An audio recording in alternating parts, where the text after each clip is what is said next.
오늘의 사연 지금 바로 시작해 볼게요. 5년이나 된 이야기입니다. 그때는 뭐가 그리 싫었는지 결혼해 보고 나니까 선배가 왜 그랬는지 이제는 충분히 이해가 가고 넝콜째 굴러온 행운을 제가 스스로 쳐내려 버린 게 아닌가 하는 생각이 듭니다. 예전부터 오래 알고 지낸 선배가 한 분 있습니다. 그때는 제가 총각때였고 선배는 결혼을 했고요. 저도 직장이 생기면서 자주 찾아보지 못했는데 직장 생기기 전에는 이 선배뿐만 아니라 형수님하고 같이 해서 자주 만나 시간을 보냈습니다. 그런데 오랜만에 선배가 먼저 저한테 오랜만에 술 한잔 하자며 연락을 해왔습니다. 오랜만에 만나는 선배라 그런지 조금 기대도 되더라고요. 동종업계에서 일하는 사람이라 이 일 관련해서 경험적으로 배울 만한 것들이 있었고 그때쯤 저도 직장에서 자리를 잡고 있느라 물어볼 게 좀 있었습니다. 약속 장소에 도착하니 선배는 형수님하고 같이 자리에 있더군요. 형수님하고도 잘 아는 사이다 보니 불편할 게 없었습니다. 저랑 선배가 하는 일이 서버 쪽을 관리하는 일입니다. 유지보수가 중요한 일이기 때문에 가끔씩 일이 생기면 회사에 불려 나가야 할 때가 있었어요. 그런데 마침 선배 회사에서 시스템이 먹통이 되었다며 선배한테 연락이 온 겁니다. 선배가 전화로 이렇게 하라 저렇게 해봐라 지시를 하는데도 전화상으로는 해결될 기미가 보이지 않더라고요. 저도 그쪽 일을 하다 보니 어떤 상황인지 이해가 가고 선배가 전화로 지시하는 것만 봐도 공부가 되었습니다. 그런데 도무지 유선상으로는 해결이 안 되는 일인지 선배가 잠깐 회사 좀 빨리 다녀올 테니 둘이서 마시고 있으라고 하고 자리를 비웠습니다. 형수님하고는 이미 잘 아는 사이였지만 막상 둘만 있게 되니 뻘쭘했습니다. 단둘이는 있어 본 적이 없거든요. 형수님은 약간 범접하기 힘든 포스를 가진 분이었습니다. 저랑 동갑이기는 했지만 전혀 다른 세계에 사는 사람 같았거든요. 공부도 잘했고 해외에서 석사 학위까지 받아온 사람이었어요. 배운 여자에다가 세상에 힘든 일이라고는 한 번도 안 해봤을 것 같은 곱상한 외모를 지니고 있었습니다. 내조를 잘 아는 타입이라 제가 선배하고 자주 만날 적에도 항상 자리를 지키며 있었어요. 술도 입에 잘 대지를 않았었습니다. 저랑 선배는 한 번 마시면 끝장을 보는 성격이라 밖에서 마실 때 형수님이 항상 정신을 차리고 있거나 선배 집에서 술을 마신다면 선배 재우고 저도 방에 자리를 깔아준 뒤에 뒷정리까지 깔끔히 마무리 짓고 잠에 들거나 하던 사람이었거든요. 현모양처가 있다면 형수님을 두고 하는 말인 것 같았습니다. 저랑 같은 나이라는 게 믿기지 않을 정도로 어른스러운 사람이었어요. 그런데 웬일로 저한테 술 한잔 따라 달라고 먼저 말을 건네더군요. 아무리 선배가 회사 일을 빨리 마치고 온다고 하더라도 왕복으로 1시간은 걸리는 거리였다 보니 못해도 최소한 시간은 둘이서만 남아있어야 하는 상황이었으니 형수님도 선배 때문에 제가 술도 못 마시고 1시간 벌 써고 있는 것보다는 저와 선배를 위해 형수님이 같이 술을 마셔주기로 한 것처럼 보였어요. 정말 속이 깊은 게 현모양처가 따로 없구나 생각했습니다. 형수님은 따지고 보면 저랑은 동갑 내기 친구 사이였기 때문에 사실 저는 좀 편하게 대하고 싶기는 했습니다. 하지만 형수님이라는 관계적 특성 때문인지 어쩔 수 없이 제가 거리를 둘 수밖에 없더군요. 그래서 사실 그간 선배와 같이 시간을 보낸 만큼 형수님과는 따로 접점이 없었는데 그날에 참 많은 일이 있었습니다. 형수님하고는 단둘이 대화를 단 30초도 나눠본 적이 없었는데 그날 술 한두 잔 부딪히면서 이야기를 나누니 동갑이라 그런가 이야기가 잘 통하고 코드가 잘 맞았습니다. 사실 형수님이라는 걸 빼더라도 유학파 출신의 고급진 그녀의 이미지 때문인가 괜히 어려워했나 하는 생각도 들었어요. 대화를 나누는 동안에는 아무런 어려움이나 위화감이 없었고 오히려 동네에서 잘 알고 지내던 동갑내기 여자친구 같은 느낌이 들었습니다. 서로 죽이 잘 맞아서 한참을 떠들었는데 시간을 보니 이미 선배가 회사로 향한 지도 어느덧 1시간 반이 흘러 있었습니다. 형수님도 선배가 생각보다 늦으니 전화를 했는데 선배는 금방 끝난다면서 둘이 괜찮으면 좀 더 마시고 있으라고 하더군요. 조금 이르게 만나서 그때가 밤 10시쯤밖에 되지 않았고 형수님은 술을 잘 못하는 관계로 천천히 꺾어 마시고 있었기에 저도 술 기운이 그렇게 오르지 않은 상황이었습니다. 둘이 있는 게 생각보다 불편하지 않으니 조금 더 기다리는 건 문제가 없겠다 싶었습니다. 그런데 또 한 가게에서 거의 3시간을 넘게 있었고 형수님이 술을 천천히 마시고 안주도 잘 안 먹다 보니 다른 가게로 옮기는 게 민폐가 아니겠다 하는 생각도 있었어요. 주 정도 소주 맥주를 마시는 것보다 형수님이면 와인 같은 걸 좋아하지 않을까 싶어서 자리를 옮기자고 권했습니다. 형수님이 조금 취했나 느낀 게 이때쯤이었는데 목소리에 코맹맹이 소리를 섞기도 하고 눈을 떼슴치르하고 긴 머리를 뒤로 뭉치며 웃는데 평소와는 사뭇 분위기가 다른 게 느껴졌습니다. 형수님이 먼저 좋다고 자리를 옮기자고 했고 근처에 있는 와인 바로 자리를 옮겼습니다. 조금 프라이빗하게 방형식으로 되어 있는데 조명이 불긋불긋한 곳에서 형수님을 보니 분위기가 묘하더군요. 간단한 치즈 안주와 함께 도수가 제일 약한 와인으로 주문을 했습니다. 괜히 형수님이 취하면 그것도 문제가 되겠구나 싶었거든요. 그런데 와인이 맛있다며 엄청난 속도로 술을 마시더라고요. 그러다가 그녀가 팔을 뻗으며 테이블 위에 있던 물병을 제 쪽으로 엎었는데 뚜껑이 잘 닫혀 있어서 물이 많이 흐르지는 않았습니다. 그래도 테이블 위에 살짝 흐른 물을 닦으려고 티슈를 꺼내는데 형수님도 술 기운에 당황해서 팔을 뻗다가 둘이서 서로 손을 잡아버리고 말았습니다. 서로 전기가 통한 듯 저와 형수님은 손을 맞잡은 채로 멈춰 있었고 정신이 아늑해지는 것 같았습니다.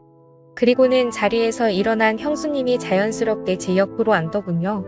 자기가 조금 취해서 어지럽다면서 잠깐만 쉬어도 되겠냐며 제 어깨에 기대 눕더라고요. 형수님 머리에서 나는 은은한 샴푸 향에 정신이 아늑해질 뻔했지만 남아있는 이성의 끈을 잡으면서 이러면 안 된다고 몇 번을 되뇌이며 정신줄을 붙잡았습니다. 형수님은 일어날 생각이 없는 건지 계속 제 어깨에 기대서 있었고요. 선배가 돌아오면 어쩌나 조마조마하더군요.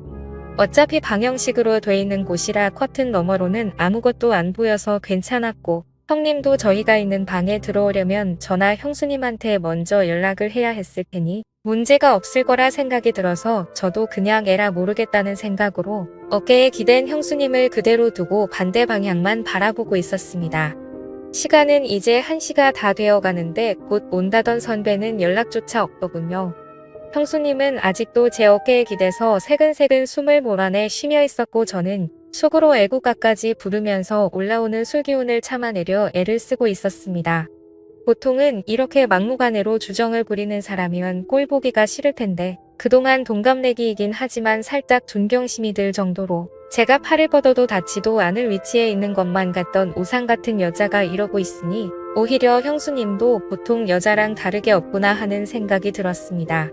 두시면 가게 문을 닫는다는 직원의 말을 듣고 1시간 더 버텨봤자 안 좋은 생각만 들겠다 싶어서 선배한테는 그냥 일 보시면 집으로 들어가시라 말하고 형수님을 부축해서 집에 데려다줄 생각으로 밖으로 나왔습니다. 찬 공기를 쐬니 형수님도 정신이 들었는지 잠에서 깬 듯 저를 따라 걸었어요.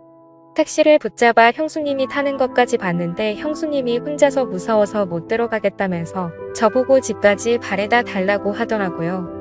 여태 흐트러진 모습 한 번 보인 적 없던 형수님이 제 앞에서 코맹맹이 애교 섞인 목소리로 땡깡을 부리니 저도 남자라 그런가 그 상황에서 형수님을 두고 떠날 수가 없었습니다.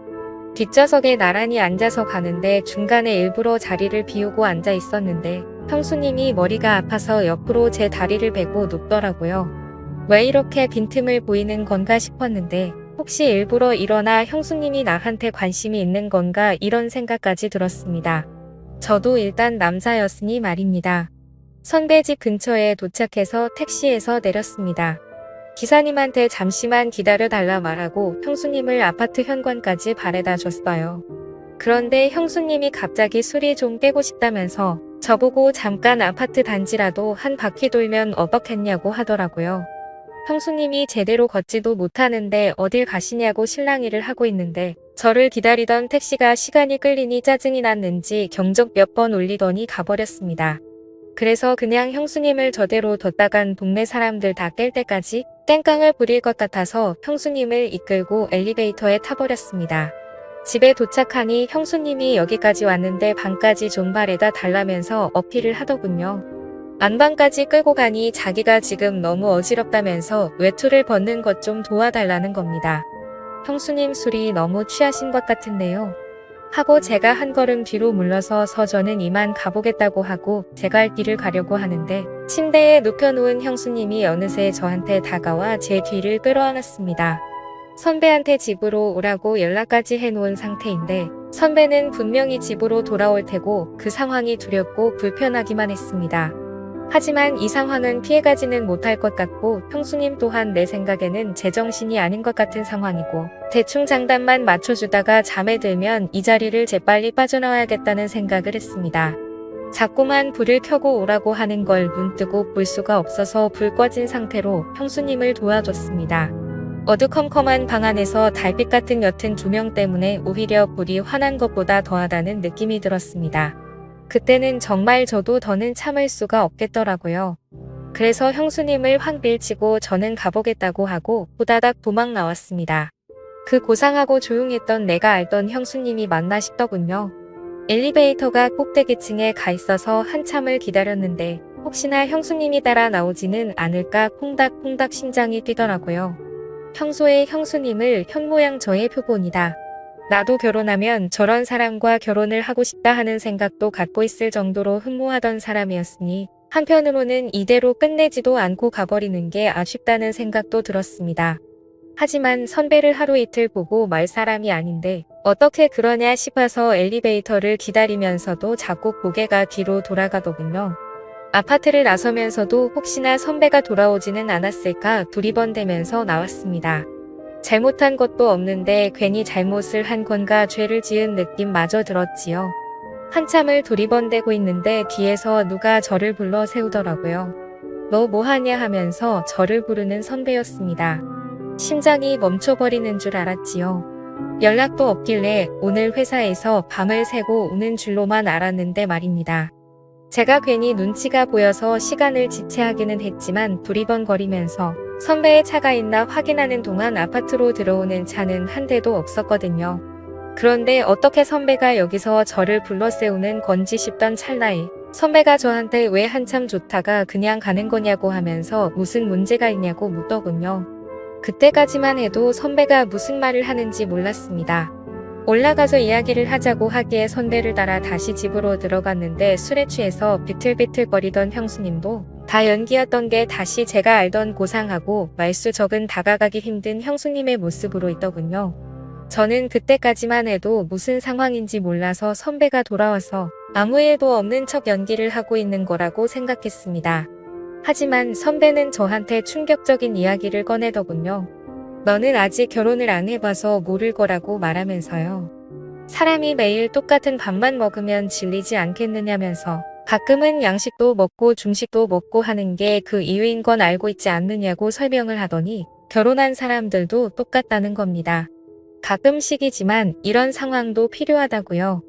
형수님이 저를 그동안 동갑내기이기도 하고 특별하게 봐온 게 있어서 말한 건데 제가 이렇게 정직한 사람인 줄은 몰랐다는 겁니다. 그때까지만 해도 저는 선배가 무슨 말을 하는지 이해를 못하고 있었는데 단도직입적으로 설명하자면 선배와 형수님은 결혼한 지도 오래되었고 하니 평범한 일상들이 흥미가 떨어진 상황이었다고 합니다. 그렇다고 아무나 집으로 부르자니 왠지 보안 문제도 있고 어떤 사람이 올지도 모르는데 그렇게까지는 하고 싶지가 않았다네요. 그러던 와중에 형수님이 저를 먼저 지목을 했고 선배도 제가 한참 때 이걸 이래저래 설명하는 것보다 아무것도 모르는 상황에 제가 정말 아까 전의 상황에서 자연스럽게 넘어가는 게 더 재미있겠다는 생각이 들었다는 겁니다. 이미 두 사람은 이렇게 될 걸 계획을 하고 있던 거고 회사 일이며 전부 다 거짓부렁이었던 겁니다. 전공법으로는 안 될 것 같으니 차라리 상황을 이야기해주고 아까 하던 걸 마저 하라는 겁니다.